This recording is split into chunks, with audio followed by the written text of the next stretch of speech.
আমরা আজকে যে ফেলে দেওয়া জিনিস এই ধরনের প্লাস্টিকের বোতল আমরা দেখেছি বাড়ির আনাচে কানাচে পড়ে থাকে। এই প্লাস্টিকের বোতলগুলোকে আমরা জোগাড় করব। শুধু প্লাস্টিকের বোতল না, এই ধরনের যে কোনো পাত্র দিয়ে আর পাটের দড়ি দিয়ে আমরা কিন্তু তৈরি করতে পারি ঘর সাজাবার জিনিস। এগুলো কিন্তু দেখতে খুব সুন্দর হবে। প্লাস্টিকের বোতলটাতে বাজার থেকে যে কোনো রকম আঠা কিনে এনে লাগিয়ে নিলাম কিছুটা অংশ, আর এই পাটের দড়িটাকে আমরা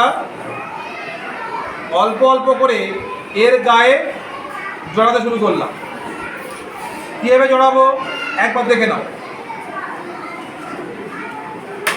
পর পর পর পর আমরা এটাকে জড়িয়ে জড়িয়ে পুরো বোতলটাকে ঢেকে দেব, যেন কেউ দেখে বুঝতে না পারে যে এই দড়ি তার ভিতরে কি আছে।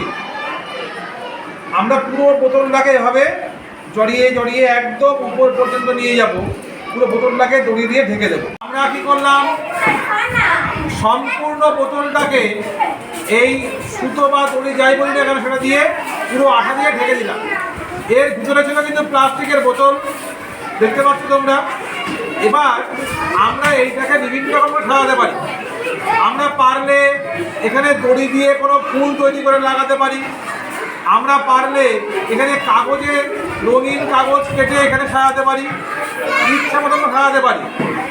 সাজিয়ে আমরা এবার কী করবো, এর মধ্যে ফুল হোক, কাগজের তৈরি ফুল বা অন্য কোনো রকম ফুল, প্লাস্টিকের ফুল বাদ দিয়ে আমরা এখানে সাজাতে পারি। তোমাদেরকে আমি একটা ফুল দিয়ে দেখাচ্ছি কেমন লাগতে পারে।